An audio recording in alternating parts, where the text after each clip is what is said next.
Give me an analysis, please, GROK, of Portugal's role or strategic importance in relation to the conflict with Iran. As of, and I've not read through this before, we'll find out what was said. You're analysing and assessing this just as I am this morning. As of the 3rd of March 2026, the ongoing conflict involves coordinated US-Israeli military strikes on Iran, codenamed Operations Epic Fury and Roaring Lion. My addition here, as though sexually frustrated teenage boys have named them. Epic Fury and Roaring Lion, you great big overgrown children. Sorry. Which began on February 28th, 2026. These operations targeted key Iranian regime figures and infrastructure, including nuclear sites, prompting Iranian retaliation against US and Israeli allies in the region, such as Saudi Arabia, the United Arab Emirates, UAE, Qatar, Kuwait, Bahrain, Jordan, and Oman. This is drawn from a number of sources here, as you would hope. Iran has, and although, as Gumpy told me, her large language model was closed in October of 2023, obviously they are dredging live web sources. It's not as if all the information was shut off at that point, because there wouldn't be much to say. A lot's happened since 2023, isn't it, even in that short time, and things would be missed. But live trawling, scraping of websites as we speak here. Iran has launched missiles and drones, escalating maritime risks in the Strait of Hormuz, a critical choke point for global oil trade, leading to disruptions in shipping, higher energy prices, and broader economic fallout. And that's the reason that we're taking a look, really, is to see what the implications are. Keeping the sort of political, emotional heat down. You can get that all over the place, but looking practically, pragmatically at what the upshot and the fallout might be, as suggested here by GROK, or the GROK research. The conflict stems from long-standing tensions, including Iran's nuclear program. Support and what it's thought to have or not have, support for proxy groups like Hezbollah and the Houthis, and recent escalations following US actions under President Trump, such as Operation Midnight Hammer in June 2025. Why not just, I mean, these names are to me, they're just like pathetic. It's like, just call it what it is, killing people for political advantage. Why not call it that? Which degraded Iran's nuclear capabilities. To give these sort of teenage boy euphemisms like they're playing a computer game. Sorry. Let's get back to this. This has drawn in regional powers and heightened global security concerns, with NATO allies like Portugal playing indirect but pivotal roles. And that's what this little search is about. What's in this for Portugal? What are the implications here? Portugal has a track record. This is Portugal's historical context in similar conflicts. Portugal has a track record of supporting Western-led interventions through logistical and diplomatic means, often leveraging its strategic Atlantic position. During the 2003 Iraq War, the Azores hosted a key summit and served as a US military staging point via Lajes Air Base. Now, that Lajes is LAJES, the Azorean Air Base. Similarly, the base supported operations in Afghanistan 2001 and the Gulf War 1990. Have we learned nothing? Probably not.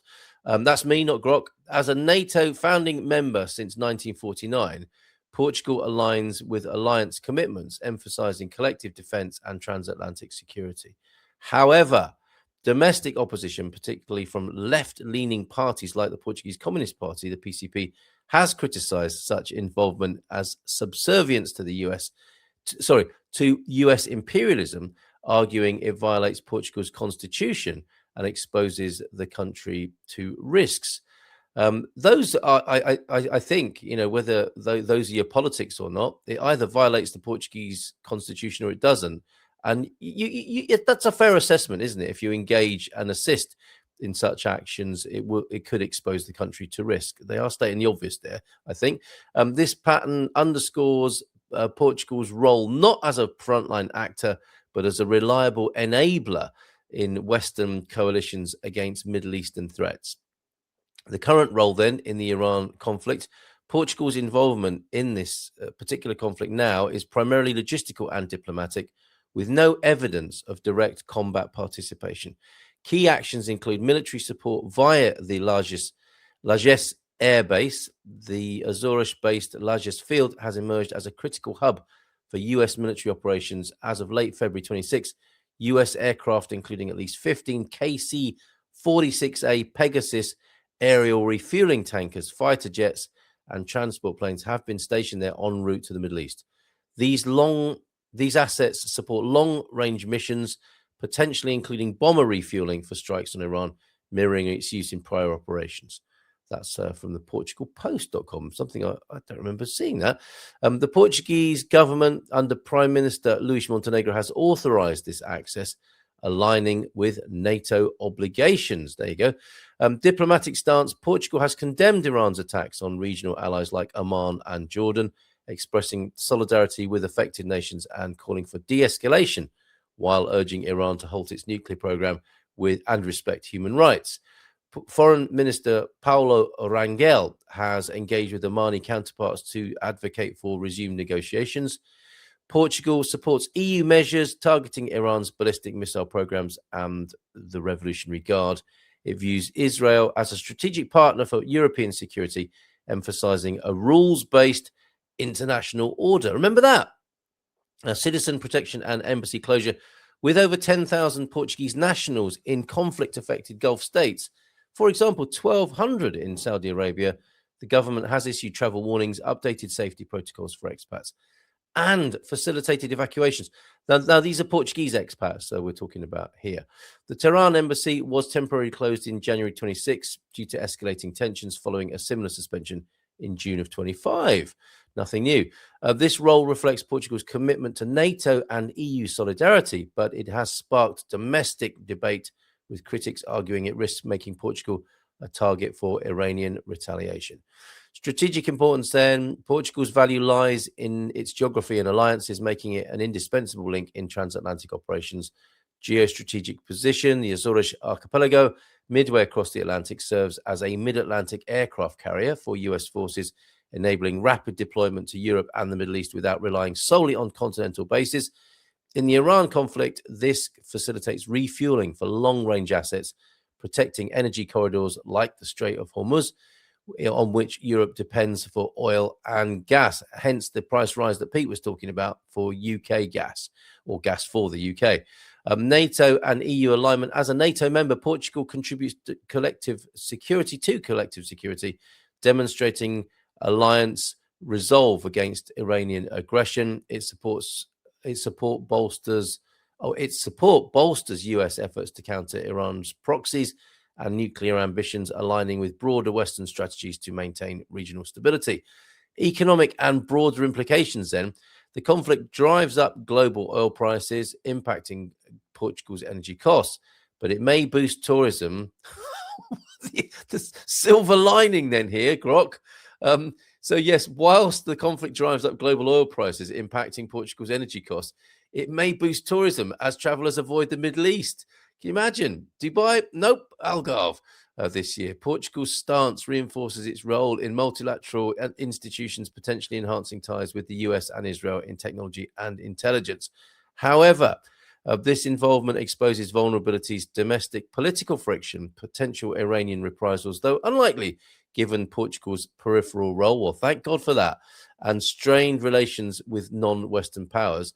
That's Iran's, not Portugal's. Iran's resilience in past conflicts, though asymmetric warfare and alliances, for example, with China and Russia, highlights the limits of Western pressure, where Portugal's contributions aid containment, but not resolution. Yes, resolution. This is not going to be a quick or easy thing, is it? I can't. No one thinks that, do they? Except for the person who started it all, and their supporters. Conclusion: Portugal's role in the 2026 Iran conflict then is supportive rather than central. Key point here: Portugal's role in the 2026 Iran conflict is supportive rather than central, emphasizing logistical facilitation through the largest air base and diplomatic condemnation of Iran.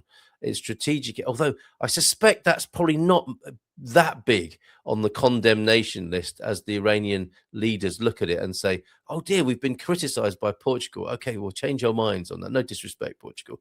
There can't be that many names on the list where Iran thinks, okay, well, if that country says we're not doing very nice things, we'll stop." Anyway, its strategic importance stems from enabling NATO's power projection, safeguarding global energy flows, and upholding alliance unity. While this bolsters Portugal's standing among Western partners, it risks domestic backlash and indirect exposure to escalation as the conflict evolves. Portugal's actions exemplify how smaller NATO states contribute to larger geopolitical strategies, finally, balancing national interest with collective responsibilities. And relatively speaking, it looks like Portugal's pretty good at that, balancing national interests with collective responsibilities.